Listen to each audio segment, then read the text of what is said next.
Blablabla. On va parler de l'IMC. C'est qui ça? C'est qui celui-là encore? L'IMC, l'indice de masse corporelle quoi.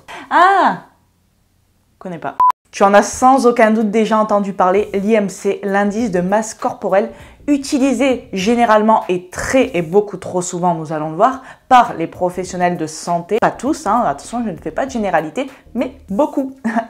Malheureusement, encore une fois, ouais, tu vas comprendre pourquoi. Il est extrêmement important de prendre du recul vis-à-vis de l'IMC. Alors l'IMC, généralement, va te dire si tu es, va te donner un indice, donc un chiffre qui va te dire si tu es en surpoids, en obésité ou en sous-poids, en extrême maigreur ou normal. Voilà. Sauf que ce qu'on ne te dit pas, c'est que l'IMC a de nombreuses limites absolument non négligeables qui font que finalement, il est mais infiniment peu pertinent.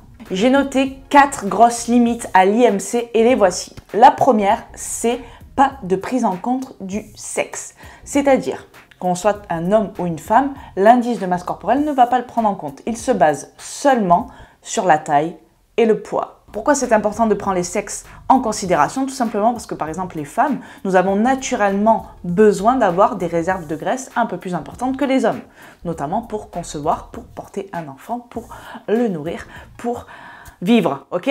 La deuxième grande limite de l'IMC, et celle-ci est extrêmement importante, c'est qu'il ne prend pas en compte ta composition corporelle.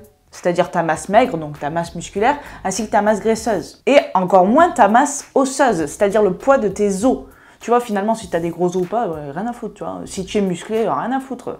Il prend ton poids, ta taille et il fait un indice. Ce qui fait qu'on peut avoir un IMC dans la moyenne, mais avoir un taux de masse grasse, par exemple, qui est plutôt dangereux pour notre santé. Et inversement, on peut avoir un IMC très élevé, hein, certains culturistes peuvent même se retrouver en obésité quand ils regardent l'IMC, sauf que les mecs ont quand même beaucoup plus de muscles que de gras. Le mec va aller chez un nutritionniste. Monsieur, vous êtes en obésité morbide, dites-moi. Alors, je vous conseille une diète très restrictive hein, et du sport, hein, énormément de sport. Ouais. Je crois que vous manquez énormément de sport, monsieur. Hein. Ça se voit. Excusez-moi, je me permets, ça se voit beaucoup. Bullshit. Troisième limite de l'IMC, c'est qu'il ne prend pas en compte les différences individuelles. Mais également, c'est quelque chose sur lequel on ne peut pas se baser chez les enfants, les adolescents et les femmes enceintes. Hein, notamment dû à la croissance et aux variations de poids et différentes choses physiologiques qui se passent durant l'adolescence et durant également la grossesse d'une femme. Mais également la génétique un petit peu aussi, ça rejoint la masse osseuse. Hein, certaines personnes auront génétiquement des os plus gros et donc plus lourds et inversement, d'autres personnes auront des os plus fins et plus légers.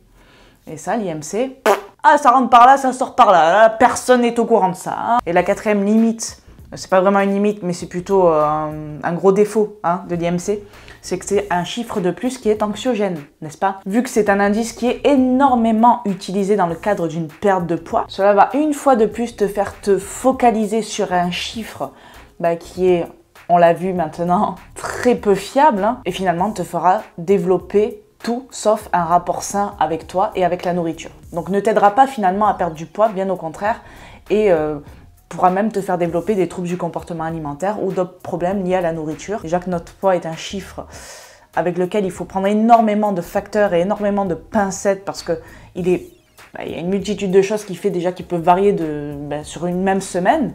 Donc c'est un chiffre sur lequel on ne peut pas trop se baser à 100%. Que ce soit ton poids ou ton IMC, finalement, ça ne mesure en rien ce qu'il y a de plus important et ce qui va te permettre de perdre du poids et perdre du gras sur le long terme, ta santé et ton état de santé actuel.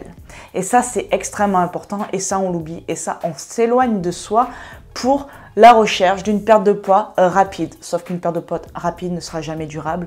Ça, c'est impossible. Je préfère te le dire, il y a des choses dans la vie, hein, on dit que tout est possible, mais perdre du poids rapidement et durablement, ça ne l'est pas. En tout cas, ta santé, malheureusement, il sera touchée. Alors tu vas me dire, ouais, mais finalement, sur quoi je peux me baser pour voir si je progresse, pour voir si je perds du poids? J'ai fait une vidéo récemment qui s'appelle 7 choses pour savoir si tu progresses. Et en plus, ces choses-là vont également t'aider à continuer de progresser sur le long terme. Là, je te renvoie vers cette vidéo, je la mets... hein, on sait jamais où c'est que ça va s'afficher, ce truc. On s'en fout, je te la mets. Voilà pour cette vidéo, j'espère qu'elle t'aura plu et qu'elle t'aura aidé. N'hésite pas à me le dire dans les commentaires, c'est très important. J'ai besoin d'avoir ton avis, ton feedback pour savoir si je t'aide hein, dans la vie de tous les jours, pour savoir si je sers à quelque chose, quoi. Merci. Je te dis à bientôt dans une nouvelle vidéo et en attendant, je t'envoie plein de good vibes. Ciao.